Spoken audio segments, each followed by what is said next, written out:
ओम नमः शिवाय। भगवान शिव के बारे में ऐसे अनसुने और दुर्लभ रहस्य जिनके बारे में बहुत कम लोग जानते हैं। इन रहस्यों को जानकर महादेव के प्रति आपकी भक्ति और गहरी हो जाएगी। 1. भगवान शिव का सबसे भयंकर रूप शरभ अवतार। हम सभी भगवान विष्णु के नरसिंह अवतार के बारे में जानते हैं, जिन्होंने हिरण्यकशिपु का वध किया था। परंतु वध करने के बाद भी जब नरसिंह जी का क्रोध शांत नहीं हुआ, तब संपूर्ण ब्रह्मांड को उनके क्रोध से बचाने के लिए शिव जी ने एक अत्यंत भयानक रूप धारण किया, जिसे शरभ अवतार कहा जाता है। यह रूप आधा पक्षी और आधा सिंह का था, जिसके 8 पैर और विशाल पंख थे। उन्होंने नरसिंह जी को अपनी पूंछ में लपेटकर उनके क्रोध को शांत किया था। 2. शिव जी के 2 चमत्कारी धनुष। रामायण में जिस धनुष को श्री राम ने तोड़ा था, वह शिव जी का पिनाक धनुष था। ये तो सभी जानते हैं, परंतु बहुत कम लोग जानते हैं कि महादेव के पास एक नहीं बल्कि 2 सबसे शक्तिशाली धनुष थे। दूसरे धनुष का नाम कोदंड था। शिव जी ने पिनाक धनुष राजा जनक के पूर्वजों को सौंप दिया था और कोदंड धनुष उन्होंने भगवान विष्णु को भेंट किया था, जो बाद में श्री राम के पास ही आया। इन दोनों धनुषों का निर्माण देवशिल्पी विश्वकर्मा ने एक साथ किया था। 3. डमरू की ध्वनि से बनी सृष्टि की व्याकरण। भगवान शिव का डमरू केवल एक वाद्य यंत्र नहीं है, बल्कि इसके पीछे गहरा वैज्ञानिक और शैक्षणिक रहस्य छिपा है। शास्त्रों के अनुसार जब शिव जी ने तांडव के बाद 14 बार डमरू बजाया, तो उससे 14 अलग अलग ध्वनियां निकली, जिन्हें माहेश्वर सूत्राणी कहा जाता है। इन्हीं 14 ध्वनियों से संस्कृत भाषा के संपूर्ण व्याकरण का जन्म हुआ, अर्थात संसार की समस्त भाषाओं का आधार महादेव का डमरू ही है। 4. माता सती और शिव जी के अमर प्रेम का रहस्य। आमतौर पर माना जाता है कि शिव जी की पहली पत्नी माता सती थी, परंतु आध्यात्मिक रहस्य ये है कि शिव जी पहले से ही अर्धनारीश्वर रूप में थे, जिसमें आधा शरीर पुरुष और आधा स्त्री का था। ब्रह्मांड की सृष्टि के लिए शिव जी ने अपने शरीर से उस शक्ति को अलग किया था। वही शक्ति बाद में राजा दक्ष के घर माता सती के रूप में जन्मी, ताकि वे मानव रूप में शिव जी से पुनः मिल सके। अर्थात माता सती और शिव जी कभी एक दूसरे से अलग थे ही नहीं। 5. शिव जी के गले की मुंडमाला का रहस्य। शिव जी के गले में जो मुंडो खोपड़ियों की माला होती है, वो किसी राक्षस की नहीं है। शिव पुराण के अनुसार वे खोपड़ियां माता सती के पिछले जन्मों के शरीरों की हैं। जब भी माता सती का नया जन्म होता और वे अपना शरीर त्यागती, तब महादेव उनके प्रेम की स्मृति में उनका कपाल अपनी माला में जोड़ लेते थे। यह मुंडमाला उनके अटूट और अमर प्रेम का प्रतीक है। 6. तीसरी आंख का पहला रहस्यमय उपयोग। अधिकतर लोग सोचते हैं कि शिव जी ने अपनी तीसरी आंख का उपयोग सबसे पहले कामदेव को भस्म करने के लिए किया था, परंतु ऐसा नहीं है। शिव पुराण के अनुसार एक बार माता पार्वती ने कौतूहलवश शिव जी की दोनों आंखें अपने हाथों से बंद कर दी थी। उस समय पूरे ब्रह्मांड में घोर अंधकार छा गया था। तब सृष्टि को ऊर्जा और प्रकाश देने के लिए शिव जी ने पहली बार अपनी तीसरी आंख खोली थी, जिससे सूर्य के समान दिव्य प्रकाश प्रकट हुआ था। 7. शरीर पर भस्म लगाने का वास्तविक कारण। शिव जी श्मशान की भस्म अपने पूरे शरीर पर लगाते हैं। इसके पीछे एक गहरा आध्यात्मिक संदेश छिपा है। एक बार जब पूरी सृष्टि का विनाश हुआ, तो सब कुछ जलकर राख हो गया। शिव जी ने उस संपूर्ण ब्रह्मांड की भस्म को समेटकर अपने शरीर पर लगा लिया। ये इस बात का प्रतीक है कि ये संसार और मानव शरीर नश्वर है और अंत में सब कुछ महादेव में ही विलीन हो जाना है। 8. नीलकंठ का ताप और चंद्रमा का रहस्य। समुद्र मंथन के समय विषपान करने के कारण शिव जी का कंठ नीला पड़ गया था और उनके शरीर का तापमान अत्यधिक बढ़ गया था। उनके शरीर की भयानक जलन को शांत करने के लिए सभी देवी देवताओं ने उन पर जल अर्पित किया, जहां से शिवलिंग पर जल चढ़ाने की परंपरा शुरू हुई। साथ ही महादेव के मस्तक को शीतलता प्रदान करने के लिए स्वयं चंद्रदेव ने उनके शीश पर स्थान मांगा था।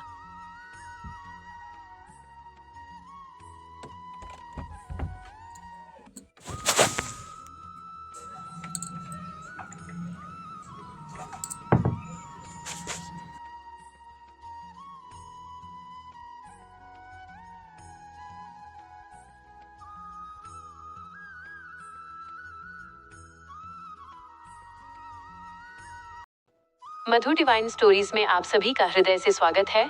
क्या आप जानते हैं कि रामायण के युद्ध में एक समय ऐसा भी आया था जब स्वयं भगवान श्री राम और लक्ष्मण जी का अस्तित्व खतरे में पड़ गया था। एक ऐसा मायावी राक्षस जिसने अपनी शक्तियों से पूरी वानर सेना को गहरी निद्रा में सुला दिया और प्रभु राम को पाताल लोक की गहराइयों में बंदी बना लिया। आखिर कौन था वो भयंकर योद्धा जिसे हराना देवताओं के लिए भी असंभव था? और क्यों संकट मोचन हनुमान को लेना पड़ा अपना सबसे शक्तिशाली और रौद्र पंचमुखी अवतार। आज की इस विशेष वीडियो में हम पाताल लोक के उस अनसुने रहस्य और अहिरावण के अंत की पूरी गाथा जानेंगे। अगर आप भी बजरंगबली के भक्त हैं तो कमेंट्स में जय बजरंगबली लिखना न भूलें। चलिए शुरू करते हैं आज की ये अद्भुत यात्रा। मुख्य कथा, पंचमुखी हनुमान और पाताल लोक का रहस्य। त्रेता युग के उस भीषण धर्म युद्ध में जब लंकापति रावण के एक एक करके सभी महारथी धराशायी हो रहे थे, तब रावण के मन में गहरा भय व्याप्त हो गया। अपनी पराजय को अत्यंत निकट देख उसने अपने पाताल लोक के भाई अहिरावण का आह्वान किया। अहिरावण न केवल एक महान योद्धा था, बल्कि वो तंत्र मंत्र, छल कपट और मायावी विद्याओं का परम ज्ञाता भी था। रावण की आज्ञा पाकर अहिरावण ने अपनी माया का जाल फैलाया और पूरी राम सेना को गहरी निद्रा में डाल दिया। इसके पश्चात वह विभीषण का रूप धारण कर बड़ी चतुराई से श्री राम और लक्ष्मण का अपहरण कर उन्हें पाताल लोक ले गया। जब हनुमान जी की निद्रा खुली और उन्हें इस महाछल का आभास हुआ, तो उनके क्रोध से दसों दिशाएं कांपने लगी। विभीषण से मार्ग का गुप्त संकेत पाकर पवन पुत्र ने तत्काल पाताल लोक की ओर प्रस्थान किया। वो मार्ग अत्यंत भयावह था, जहां पग पग पर अधर्म और असुरों की काली शक्तियां पहरा दे रही थीं। जैसे ही हनुमान जी पाताल लोक के स्वर्ण द्वार पर पहुंचे, उनका मार्ग एक अत्यंत विशाल और शक्तिशाली द्वारपाल ने रोक लिया, जिसका नाम मकर ध्वज था। हनुमान जी ये देखकर अचंभित रह गए कि मकर ध्वज की आकृति और पराक्रम ठीक उन्हीं के समान था। वहां उन दोनों महाबलियों के बीच एक प्रलयंकारी युद्ध छिड़ गया, जो कई घंटों तक बिना रुके चलता रहा। अंततः मकर ध्वज ने सत्य स्वीकार किया कि वह हनुमान जी का ही पुत्र है। पिता और पुत्र के इस अद्भुत मिलन के पश्चात मकर ध्वज ने धर्म का साथ दिया और हनुमान जी को अहिरावण के उस गुप्त महल का मार्ग बताया, जहां वध की तैयारी चल रही थी। महल के भीतर का दृश्य अत्यंत विचलित करने वाला था। चारों ओर कपाल और तांत्रिक अनुष्ठान फैले थे। अहिरावण अपनी आराध्य देवी मां कामाक्षी के सम्मुख प्रभु श्री राम और लक्ष्मण की बलि देकर ब्रह्मांड की सबसे घातक शक्तियां प्राप्त करना चाहता था। हनुमान जी ने अत्यंत सूक्ष्म रूप धारण कर महल के भीतर प्रवेश किया। वहां उन्होंने देखा कि मां की मूर्ति के सामने 5 दीपक 5 अलग अलग दिशाओं में प्रज्वलित थे। अहिरावण को ये वरदान प्राप्त था कि उसकी मृत्यु केवल वही कर सकता है जो इन पांचों दीपकों को एक साथ एक ही पल में बुझा दे। यदि एक भी दीपक जलता रह जाता, तो अहिरावण की आत्मा पुनः जीवित हो जाती। इस असंभव चुनौती को स्वीकार करते हुए हनुमान जी ने अपने विराट स्वरूप का ध्यान किया और संसार के सबसे शक्तिशाली स्वरूप पंचमुखी अवतार को प्रकट किया। इस दिव्य रूप में उनके 5 मुख थे। पूर्व में वानर मुख, दक्षिण में भयंकर नरसिंह मुख, पश्चिम में वेगवान गरुड़ मुख, उत्तर में शक्तिशाली वराह मुख और आकाश की ओर देखता हुआ परम ज्ञानी हयग्रीव मुख। उस क्षण पाताल लोक की नींव हिलने लगी और आकाश में भयंकर बिजली कड़कने लगी। हनुमान जी के इन 5 दिव्य मुखों ने एक साथ एक ही प्रचंड श्वास में उन 5 दिशाओं के दीपकों को बुझा दिया। दीपकों के बुझते ही अहिरावण की समस्त मायावी शक्तियां क्षण भर में समाप्त हो गईं। इसके पश्चात हनुमान जी और अहिरावण के मध्य एक अंतिम और भीषण युद्ध हुआ, जिसमें हनुमान जी ने अपनी गदा के एक ही महाप्रहार से उस अधर्मी का अंत कर दिया। पूरे पाताल लोक में जय श्री राम के नारे गूंजने लगे। हनुमान जी ने ससम्मान प्रभु श्री राम और लक्ष्मण को बंधन मुक्त किया और उन्हें अपने विशाल कंधों पर बिठाकर पुनः लंका के तट पर ले आए। यह विजय सिद्ध करती है कि जब भक्ति और साहस एक साथ मिलते हैं, तो संसार की कोई भी आसुरी शक्ति टिक नहीं सकती। भक्तों, ये थी संकट मोचन हनुमान जी के उस दिव्य पंचमुखी अवतार की गाथा, जिसने पाताल लोक के अंधकार को मिटाकर धर्म की स्थापना की। आशा है कि बजरंगबली की यह महिमा सुनकर आपके मन को शांति और शक्ति मिली होगी। अगर आपको हमारी ये मेहनत और ये कथा पसंद आई है, तो इस वीडियो को एक लाइक जरूर करें, क्योंकि आपका एक लाइक हमें ऐसी ही दिव्य कहानियां आप तक लाने की प्रेरणा देता है। अगर आप चाहते हैं कि हम ऐसे ही और भी पौराणिक रहस्यों और ईश्वर की कथाओं पर वीडियो बनाएं, तो हमारे चैनल मधु डिवाइन स्टोरीज को अभी सब्सक्राइब करें और उस नन्हे से बेल आइकन घंटी को भी दबा दें, ताकि ईश्वर की कोई भी कथा आपसे छूट न जाए। अपने परिवार और मित्रों के साथ इस वीडियो को शेयर करना न भूलें, क्योंकि ज्ञान और भक्ति बांटने से ही बढ़ती है। आप अगली वीडियो किस भगवान या किस रहस्य पर देखना चाहते हैं, हमें कमेंट में जरूर बताइएगा। अपना और अपने परिवार का ख्याल रखें। प्रभु की कृपा आप पर सदा बनी रहे। जय बजरंगबली। कभी सोचा है आपने कि हम दिन रात एक कर देते हैं, जी तोड़ मेहनत करते हैं, फिर भी घर में बरकत क्यों नहीं होती? क्यों पैसा आता तो है, पर पानी की तरह बह जाता है? आज आपको एक ऐसी बात सुनाता हूँ जो शायद ही किसी ने आपको बताई हो। हम सब लक्ष्मी जी को तो बुलाते हैं, पर क्या आप जानते हैं कि उनकी एक बड़ी बहन भी है, अलक्ष्मी, जिन्हें दरिद्रता की देवी कहा जाता है।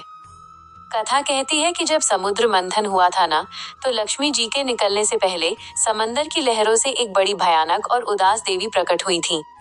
वो अलक्ष्मी थी, अब बड़ी बहन थी, तो लक्ष्मी जी ने उन्हें सादर प्रणाम किया। पर अलक्ष्मी का स्वभाव कैसा? जहाँ शांति हो वहाँ उन्हें घबराहट होती थी, जहाँ साफ सफाई हो वहाँ वो रुक नहीं पाती थी। एक दिन बड़े दुखी मन से उन्होंने अपनी छोटी बहन लक्ष्मी से पूछा, बहन, तेरी तो सब पूजा करते हैं, पर मेरा ठिकाना कहाँ है? मैं कहाँ जाऊं? तब लक्ष्मी जी ने जो कहा, वो आज हम सबके लिए सबसे बड़ा सबक है। लक्ष्मी जी बोली, दीदी, मेरा और आपका साथ संभव नहीं है।